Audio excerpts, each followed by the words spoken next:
That's a really good question. What's the most interesting outcome?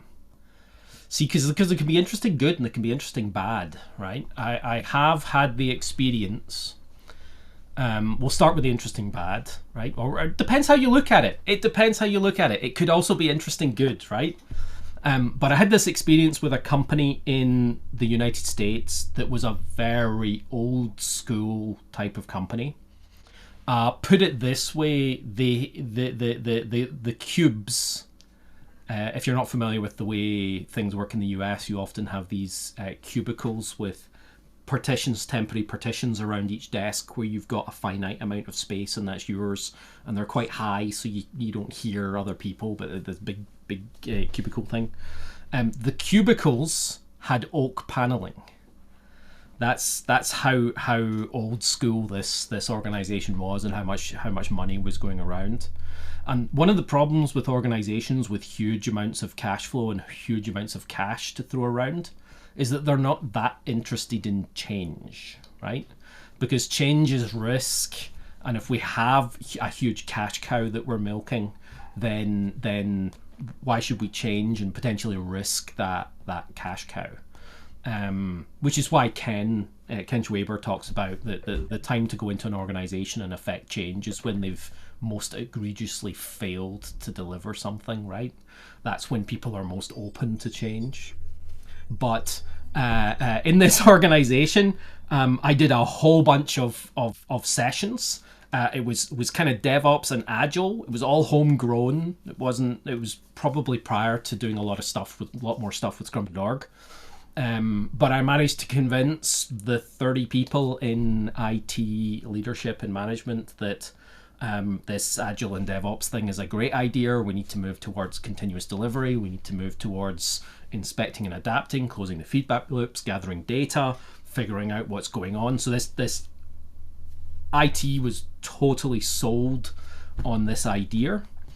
And then I heard about, like 8 months later, maybe a year later, I heard about that engagement, and they were all gone from that organization.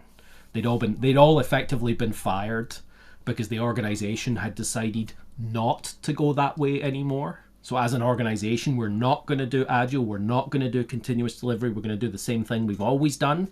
And they kicked up a fuss, right? Because they're like, well, no, that's not good. We're going to have these problems. We're going to have huge amounts of technical debt. We're going to have potential failures going down the line. And they were enough of a problem that they were gotten rid of, right? So that's kind of negative, but I don't know, if you think about it, it's probably those folks went on to better jobs, to more advantageous organizations that are trying to do things a little bit differently, and perhaps it had a better outcome for most of those folks. So that was a big negative one. That's probably the most negative one that I've seen, and that was an unusual circumstance, right? You don't see that sort of thing happening that often. But the other one, the most positive one, was training for one of my favorite organizations at the time, which is actually in Utah, which is a crazy place, but it was in Utah, and it was for a company called Backcountry. And Backcountry were a clothing manufacturer, ski. It was where where the Olympics were held at one time in Utah, and basically from their office you can see the ski jump and all of the things that are around that. And they trained everybody in their company. So there was a really interesting organization because there were less than 100 people in the whole company, and 48 of them were software engineers. So this is a clothing company. Why do they have 48% of their company being, nearly 50% of their company being software engineers? And it was that they built and ran their own procurement software. So their software that they use to get the stuff to organize the factories in China that were making the apparel, get all the apparel across into the US, get it distributed in the US to their different warehouses, and then get it sent out to individuals, because they ran their own points of sale as well. They had 5 or 6 different storefronts that were all their brands, and they also had not only their clothes but other competitors' clothes on their own website as well. that was all their own kit, right? They built all the software. The guy driving around the warehouse with an iPad attached to his forklift telling him which pallets to go get and pick up and what trucks to put them on. They wrote the whole thing, right? So that's why they needed so many software engineers. But it was hugely effective for them. So what we did was we did Scrum training. We did the Applying Professional Scrum. It was called Professional Scrum Foundations back in the day. It was actually my first ever classes of that type that I ran. And they were very big classes. There was like 45 people per class, which is pretty big. I normally max out at 25 now. And they trained everybody in the company. The CEO was in one of the classes. The CEO's secretary, assistant was in one of the classes. The guy who drives the forklift in the warehouse was in one of the classes. And even things like the guy who drives the forklift in the warehouse after the first half day went to his management and said, what the heck am I doing here? Obviously, he drives a forklift in the warehouse, so I'm using the polite version of the way he would say it, right? What the heck am I doing here? This is of no value whatsoever. Can I just go back to doing my work? And his manager's like, oh, well, just stick it out for today, and if you still have the same story at the end of today, then you don't have to go tomorrow, right? But by the end of the first day, he was the one kind of standing up, pointing at the board with the team, talking about the different items on the backlog and how they could add more value, because he had an epiphany. He had this realization of the connection between the feedback he can give and the product that's then created.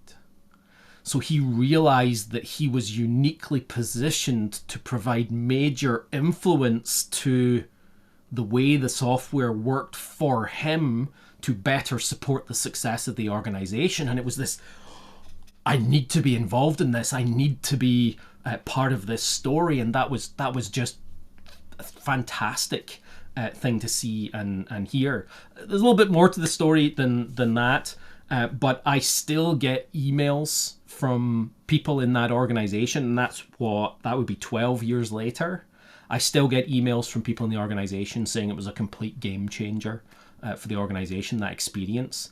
And I can't take ownership of that, right? They took ownership of that. It was, can you imagine everybody in the organization goes through this training? This training is so important that the CEO says, I'm going to spend 2 full days sitting in a room with all of these people and demonstrate.